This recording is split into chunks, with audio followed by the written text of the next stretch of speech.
Camping often means a little bit of dirt, but there are some times when you just want to be clean.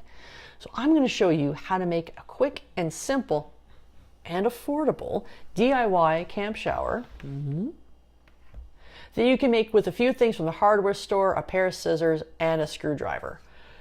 No plumbing experience, no special tools, and almost as quick as hitting the add to cart button.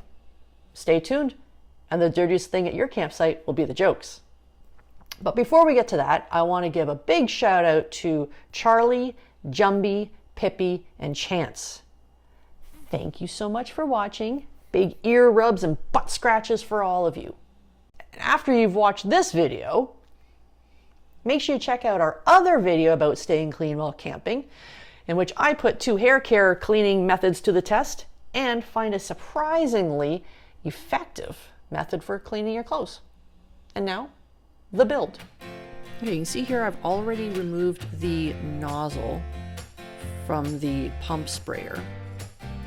I just used a pair of scissors to cut that off. This is the hose adapter. This is the biggest hiccup in this whole build because I got that size wrong. So I'm just going to put this hose clamp, slide it over top, and just push this in here. Now it's a 1/4 inch barb to a 1/2 inch MPT. Move the hose clamp up there and tighten it down. That's nice and secure, that's not going anywhere. Now these gaskets came with the shower kit.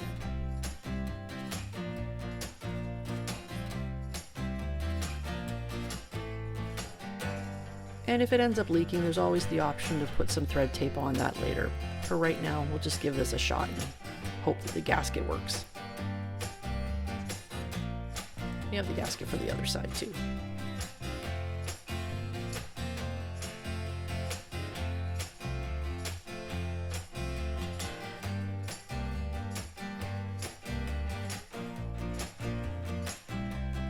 Throw a little bit of painter's tape on here.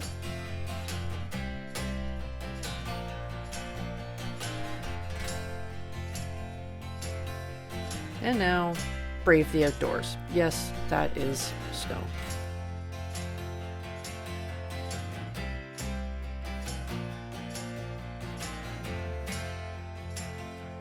Throw a few coats of paint onto that. And now we have a spot where you can see what your water level is at. Let's give it a try. Kane coming to check things out.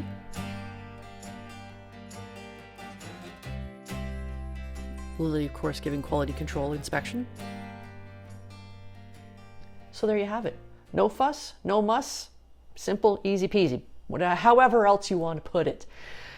Now, if you're going to make your own, there's a few things to keep in mind. The sprayer, get one brand new. Or if you have one kicking around that's only had vinegar and water in it for spraying weeds, you can use that. You cannot rinse out enough herbicide or pesticide to make it safe.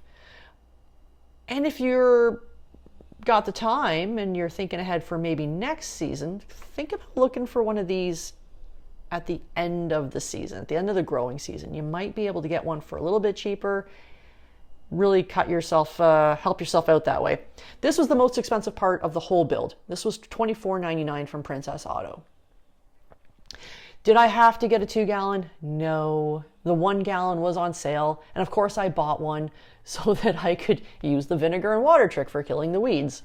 Once you have this sorted out, work on the adapter, because this was actually the most complex part of the whole thing. Because I thought that I could eyeball the size of the adapter, and I was wrong. So have this part, and then get this part. Did I need to have this? No, I did not. The way I see it, a shower is a luxury. I'm almost 6 feet tall. I wanted the extra reach. If you don't care as much, then just get like a garden nozzle and screw it onto there. Just as simple, and saves yourself a few bucks.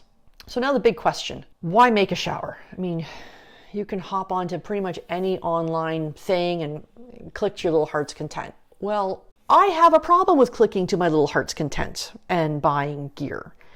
So I have challenged myself to make what I can if the cost of it is in any way comparable to buying it. And in this case it was. I mean, I could have gotten slightly cheaper models, but for me it was almost the same. I was tempted to get one of the ones where it's like, you know, this part, and then it's got a little pump on the end and you into a bucket and you go that way. A couple of reasons why I didn't want to go with that. I wanted the extra length. If I'm having a shower, and again, it's a luxury. If I'm having a shower, I want to be comfortable. I want that extra reach. 2, I read some concerns about the battery port becoming insecure. And if that happens, now your water pump is a giant paperweight. So I didn't want that. I can fix any part of this. Like I said, this tank, most expensive part. And I can fix that for less than a cost of buying a new one of those pump things. So there was that. Another thing with those pumps is that they're typically, you know, designed for a bucket. So you fill up a bucket, and yes, I could have gotten a bucket, filled it up with water over my stove, and then have a shower. If I don't have to take that extra step, why? I painted this flat black for a reason. Now I can get to wherever I'm going, throw it out into a corner of the campsite, and let it heat up while we're doing everything else. And then I come back and I'm like, hey, I got warm water. I've got warm water for a shower. I've got warm water to give my dishes a quick rinse. I've got warm water to wash my hands. The other thing is that I wanted a dedicated container. I didn't want to give up one of my water containers. And one of the low profile or small footprint ones was so expensive. It cost me almost more than this whole kit did. So that wasn't going to happen. And the reason I wanted a dedicated container was so that I wasn't putting something from drinking water into lake water back into drinking water, or keeping it out of drinking water completely. The possibility of waterborne illness to me is just not worth it. And yes, I know there's that possibility regardless, but why would I do something that's basically setting me up for some hurried runs to facilities? I can wash the dogs if needed.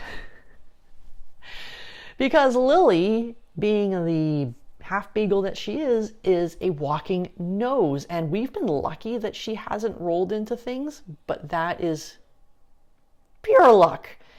Like, there was one time I got this gorgeous sight. I found it was on the side of a river. It was beautiful. It took me forever to back up. And I'm like, yeah, I look around. I'm like, this is...